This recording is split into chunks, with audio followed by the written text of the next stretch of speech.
Fulanis are turning Yoruba into third-class citizens, Gani Adams.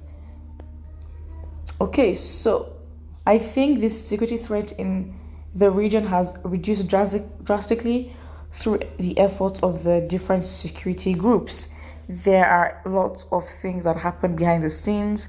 We are making every effort to ensure adequate security in the southwest. We are using different groups, the OPC, hunters, agbekoyas, vigilantes, among others. We recently distributed 10 motorcycles to all these affiliated groups under the Southwest Security Stakeholders Group. And we have written the councils of the Yorubas that they should bring all these people together for the effective security in their communities. We are not saying the government security agencies are not doing their work. They are trying. They are not, don't lie. Especially the police command in Osun and Ogun states. They collaborate with various security outfits in their states.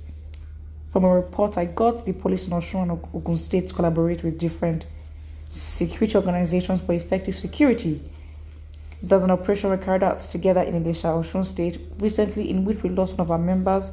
4 kidnapped victims were rescued, but one of our members was killed by other criminals in the process. So the 2 states are doing well in terms of security. Other police formations in the southwest states are also trying to, but their performance lies with the amount of support they receive from private organizations, which really shouldn't be, because the government has a responsibility to protect. I think military protection is every right of a citizen to be entitled to as being part of that country. So, yeah. After the mayhem and Igogon efforts of the security agency, of different security outfits have helped in keeping the situation under control, but some communities still face forms of security threat. Nigeria has been highly polarized on the issue of insecurity. You can imagine what is happening in the north. The only states that are safe a little bit in the north, central, are Kogi and Kwara. The rest of the states, they have almost been overrun by bandits and Fulani herdsmen. And in the northwest, it is only Kano State that has a record of limited attacks from bandits. The remaining states in that region have been overrun. Information at my disposal has it that many schools in the region have been shot. The northeast is another no-go area. People hardly move up and down or move around with a strong security backup. It is not only security, there are also issues of bad governance and nepotism, which we know about. There is no good governance and there is a lack of rule of law. The government has been overrun with impunity. Some people are above the law, and corruption has been entrenched in the system. There is a pervasive insecurity in the land, but people are not secure anymore. But the agitations for self-determination did not start as a result of insecurity alone. Of course, there are also as a result of bad governance, about being rendered inferior as Nigerians by Fulani people. So there are a lot of complaints.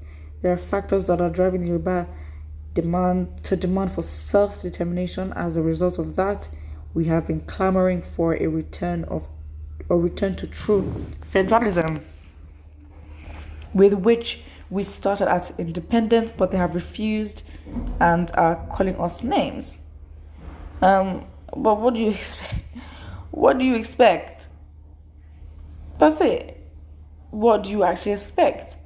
So I mean, it's strange, it's sad, but what you can't really. That's the thing. If you then back down because you see the government is not giving you what you want, they don't take you seriously, and at that time you give your power away. You give your, you just give it away, and there's no point. Someone here says if Yorubas are third class and the Igbos are sixth class. Are you trying to say that the Yorubas are in a much higher position than Igbos? Then, well, by the series of events and who has the power when it comes to it kind of makes sense. Where were all southern political leaders when federal capital was moved to Abuja? They were sleeping, only interested in their pockets. The domination did not just start today; it has been long. It is almost leads to fight for freedom, because again, it's like there is nothing that we find value in to fight for apart from ourselves, which makes us selfish. But then you have to look at for yourself because no one else is looking out for you.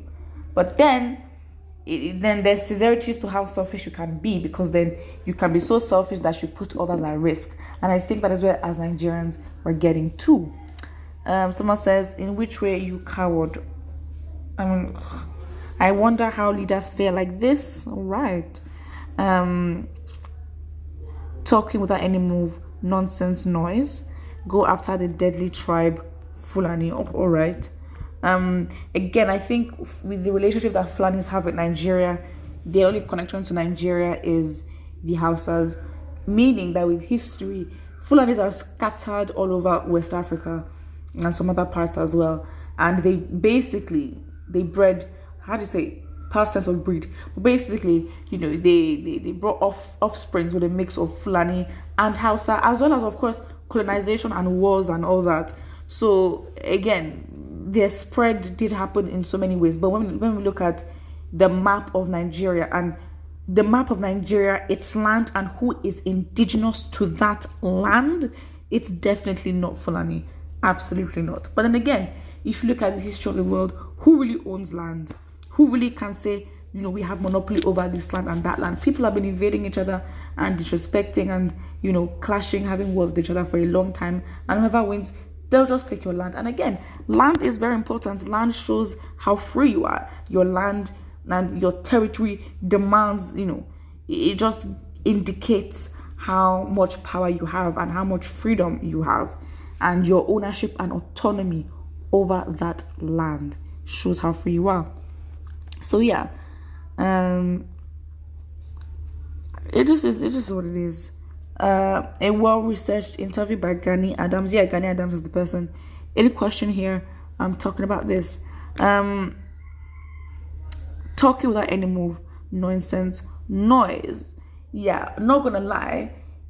Like I've said before, you can have a message, but then because of who is sending the message, the communication dampens. Why? Because Gani Adams is someone who disappointed a lot of people by backing out of protesting with Sunday Igboho with a flimsy excuse about him being a warrior, and then basically give a flimsy excuse, which then led to a whole new conversation about his standing, as what position he is in the Yoruba land, as well as what his position actually demands of him.